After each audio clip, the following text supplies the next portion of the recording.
There are a lot of firsts going on in this particular Super Bowl for Black history itself. So last week and this week, we talked about the Black history already being made before the game. Here is a quick recap. So we got Mark Marial, the president and CEO of the Urban League. Let's put up his tweet.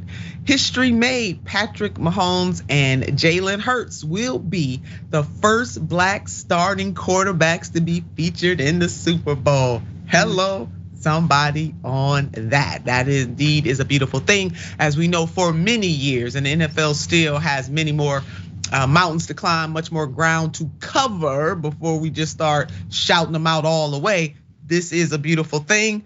But however, the NFL has discriminated year after year against Black players, believing that they were not smart enough or intellectually capable enough, let me put that out there, to be quarterbacks. So not only is this Black history in the making happening right at this moment, the NFL still has a longer way to go on that, baby. And also this history right here, Autumn Lockwood has made history as the first Black woman to coach in the Super Bowl, baby. You better go ahead and say that. Because of them, we can. Thank you for bringing that up. We are wishing Autumn the best of luck. You do that. You do that, girl. Black girl magic is real. We work so hard for it.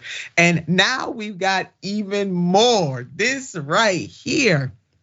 In observance of Black History Month, we remember the trailblazers and icons that paved the way. As Jalen Hurts' agent, Nicole Lynn, already made history as the first Black woman to represent a quarterback in the Super Bowl. More Black girl magic is happening right there. And that is coming from HBCU Premier Sports. You better go ahead and do that, Nicole Lynn. You are doing that. So not only is Jalen making history, but his agent is making history as well. And as a matter of fact, Nicole is the lead on Jalen's all, and I mean all female, all women, all ladies management team. Can we get a whoop whoop for that?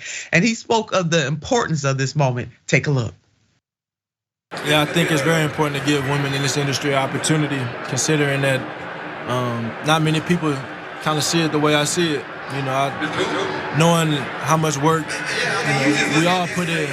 You know, and I feel like there are a lot of women out there that have the same aspirations that a man may have, and they're just not given that opportunity. I have a team full of go-getters that's going to work and get it done by any means. And I don't think that's defined by whether you're a female or a male, you know what I'm saying? But I just see them as good people. Go ahead on, Jalen. You said that. I mean, Francesca, I'm proud. And what he said is right on time and right on the money.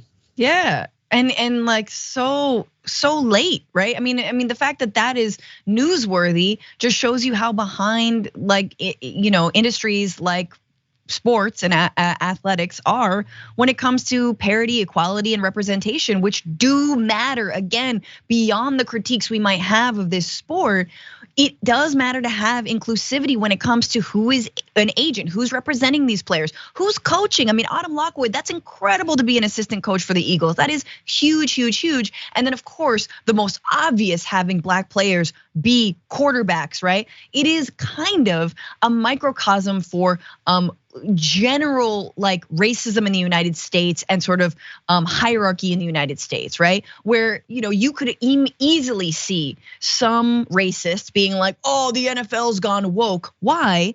Not because there are Black players, but because there are Black people and women in positions that they don't feel comfortable having them in. They're not gonna be there to be the battering rams and the receivers and the whatnot. They're actually making the plays. They're actually, constructing the plays. They're actually doing the deals, and that makes racists uncomfortable. Do you know what I mean? So it's like, it's in all the ways that we talk about, like, you like Black Americans, but only under your thumb, only in that, second class citizenship. Second class citizenship, the 21st century version. No, you're right, Francesca, you laying it down there, 21st century version. So if you're not a white supremacist or anti-Black, you should have no problem about what is happening in the NFL. It has taken too long, and they still have many, many, many more yards to go on this thing, but we're gonna shout it out for today.